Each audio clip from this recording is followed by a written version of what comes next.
一群10来岁的年轻人，几乎没有任何反侦查意识。这帮人聚在一起，说说笑笑往市区方向前行，路上不停嬉闹，看着与普通孩子并没什么区别。出了这条街区之后，几人便寻了一个十字路口，在路口一侧的长椅边上分了一包香烟，从12、13岁到18、19岁，人人都吊着一支烟，喷云吐雾。为首的那个布鲁斯·布朗则将棒球棍藏在屁股后面，双手搭在两侧长椅靠背上，眯着眼睛左右打量着周围经过的人，似乎是在寻找猎物。叶晨对陈泽凯说：“老陈，把车停在他们对面，我去会会他们。”陈泽凯问：“少爷您自己去？”叶晨点点头，问他：“你还怕我搞不定他们？”陈泽凯笑道：“不是，我是怕这些小垃圾脏了少爷您的手。这点事儿，我跟洪武随便谁去都能办了。”陈泽凯和洪武虽然不是学武的料，但毕竟有叶晨的开蒙以及丹药的帮助，实力也比一般人强出太多，对付一群青少年自然不在话下。不过叶晨却微微一笑，说：“放心，我不会跟他们动手，动手没意思。”陈泽凯心里疑惑，但也知道不好追问，于是便按照叶晨要求，把车停在那些年轻人的对面。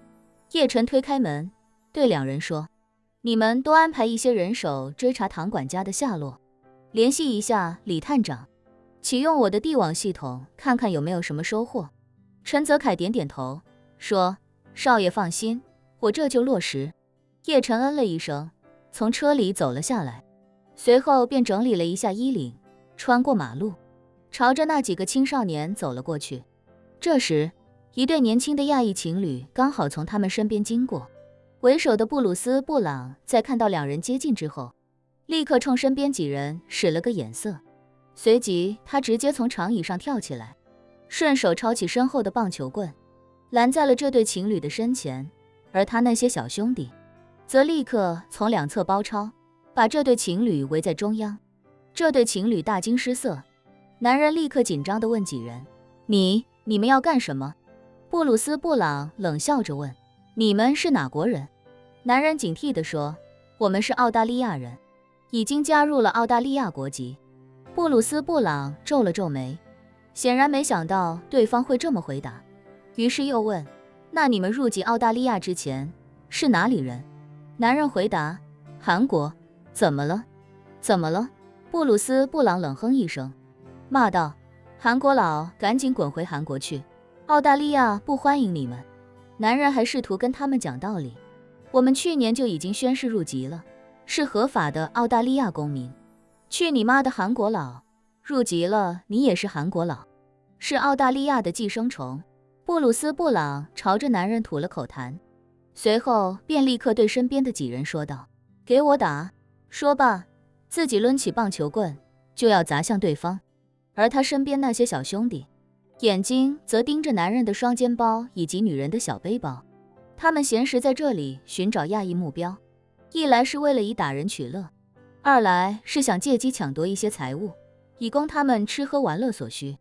之所以把目标瞄向亚裔，一来是大部分亚裔都比较好欺负，打不还手，骂不还口；二来是警察对这种事情睁一只眼闭一只眼，同样的事情他们干过很多次，还从没出过岔子。有时候运气不好被警察抓住，但很快也就放出来了。那对韩国夫妻眼见对方忽然动手，一时间吓得惊慌失措，男的因为害怕棒球棍而双手抱头，女的则蹲在原地大声尖叫，眼看棒球棍就要砸在男人的双臂。叶晨这时候在包围圈外大喊一声：“都他妈给我住手！”布鲁斯·布朗下意识停下动作，转身看向说话的叶晨，见叶晨也是亚裔，立刻冷声问道：“你跟他们一起的？”叶晨笑了笑，饶有兴致地说：“你是什么人生下来的狗杂碎，有人生没人教的东西，一点规矩都不懂，跟我说话要双膝跪地，知道吗？”卧槽！布鲁斯·布朗虽然年纪不大，但一直以来都是他欺负亚裔，什么时候被亚裔这么羞辱过？眼见叶晨如此嚣张，所有的注意力一下子全都被转移了过去。那对韩国夫妻一见有人替他们转移了注意力，两人交换了一个眼神，随即拔腿便跑，很快就没了踪影。布鲁斯·布朗没再关注他们，他将棒球棍扛在肩上，大步流星便朝着叶晨冲了过来。叶晨眼见他用尽全力将棒球棍砸向自己，也丝毫不闪躲，而是在棒球棍即将砸到自己面门的那一刻，淡然地伸出手，不费吹灰之力便将那棒球棍的上半部分轻轻握在手中。布鲁斯·布朗刚才力大势沉的攻击，仿佛瞬间失去了所有能量，一下子变得纹丝不动。可是他身体和棒球棍在挥动中积蓄的力量，此刻却没有消散，因为无处释放，所以就好像用力挥舞棒球棍砸在铜墙铁壁上一般，一下子猛地弹回来，震得他双臂剧痛无比，下意识便松开双手，疼得嗷嗷直叫。其他的小子眼见这番局面，惊得目瞪口呆，一时间也不敢上前，都拥到布鲁斯·布朗的身边，七嘴八舌地关心他的状况。布鲁斯·布朗惊恐地看着叶晨，脱口问道：这怎么可能？你的手怎么能比钢铁还硬？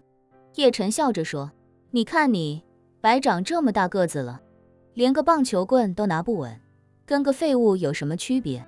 再来。说罢，他抬手将棒球棍丢给了布鲁斯·布朗。